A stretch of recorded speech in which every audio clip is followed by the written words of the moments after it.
Hey, Dan here, and if you're a longtime subscriber, you've probably heard bits and pieces of my story in terms of leaving Canada and traveling the world before settling down here in Prague. But I've never really told that full story in terms of where I went and my digital nomad life. And so in this video, I wanted to go through a bit of my story, but then get into why I quit being a digital nomad, why I decided to settle down in one place, and then what I see my future, the next 5 years looking like. And I've built a business that allows me to be location independent, to live where I want. And so what does that future look like for me? So I first left Canada in 2012 in January, and I started off living in Costa Rica for 4 months. Why Costa Rica? Couldn't tell you. Seemed safe, tropical. There were monkeys. Monkeys are very appealing to me.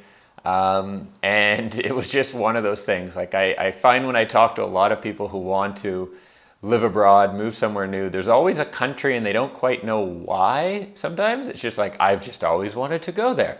That was Costa Rica for me. And then from Costa Rica, I moved to New York. This was still 2012. And while in New York, my best friend mentioned he was going to be moving to Europe, to Hamburg first and then Italy for this master's degree program. And I thought, hey, I am planning and trying to live in 5 different countries before I turn 30. That was my goal.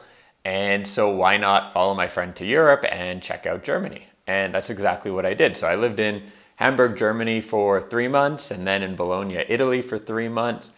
And then from there, parted ways with my friend and made the move to Barcelona. From there, I ended up moving back to Hamburg. There was a girl involved, and then to Berlin, and eventually here to Prague. Generally, I stayed in places for 3 to 6 months. A few were a little longer. I think New York was more like 2.5 months, but that was roughly the timeline on places. And it was an awesome experience. If I had to do it again, I completely would. But I decided to stay in Prague, and for good reason, and I'm very happy with that decision. And there's a couple of reasons why I decided to quit being this nomad and actually settle down somewhere. First is relationships. Relationships are one of the most important things in my life. And by that I mean dating, and I mean friendships, and probably more friendships in this case. To be honest, as you might imagine, being a writer, traveling the world, dating wasn't the most difficult thing, even if you were only in a place for a couple months at a time. I actually had a lot of wonderful relationships through my travel, to say it politely. But friendships was more of a struggle, because when you're only somewhere for a few months, at least as a guy, but I think this is for everyone, it's hard to really get to know someone, like build a trusting friendship. Not only because sometimes that takes a lot of time, but also because you start to think, what's the point? I'm only going to be here a couple months. Why, become friends, put in all that effort to meet people and that sort of thing. And I don't think I'm alone. I've talked to a lot of friends about this who have settled down or in one area. I know in Prague, for some of the former nomads who now just live in Prague, when there's people who are only visiting the city for a couple weeks passing through, most of us lean away from spending a lot of time with them and building friendships, because we think, hey, you're going to be here and then leave, kind of what's the point, right? And so after 3 years of traveling around to new places all the time, I was definitely feeling a need for a community and consistent friendships and relationships. When I lived back in Vancouver, I had some really good friends, both in terms of humor, having fun together, loyalty, morality, and also most of them were entrepreneurs as well. So we had similar ambitions and paths in life and that. So that was really cool as well. And that isn't something you're able to make usually when you're traveling somewhere for a month or two. You're not going to find those people just out of the blue, right? You usually take some time to get to know really good people. And then the other part of settling down in one spot was I thought about what's really important to me in terms of my life and what I was looking for. And really, aside from the relationship side, it's my purpose, doing what I'm doing here, and it's my business. These are things that are really important to me. And yes, you can definitely grow a business while you travel. In fact, my first year as a digital nomad, my revenue and profit in my business went way up. So you can definitely do that, but you get to a certain level where having some stability, having one spot, at least for me, was beneficial. I do know people who've been permanent nomads and make buttloads of money and are really well organized and do that. But for me, I thought I would have more focus and be able to accomplish more if I did kind of stick to one place.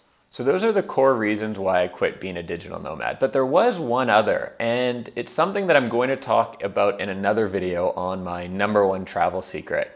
But I discovered that having some structure can actually give you more freedom. Now, I've talked about this in other videos in terms of being organized and getting things done and all that. But in this case, what I found is whenever I wanted to move places, I had 2-3 suitcases I was traveling with. I was not one of those digital nomads who has like a tiny backpack they live out of. It just doesn't work for me. I'm sorry. And so moving, it created a bunch of hassle. Like I'd have to find a short-term apartment to rent. Some cities at that point didn't have Airbnb, and even if they did, it tended to be quite expensive, and you really overpay for long-term in Airbnb versus finding a local to rent from.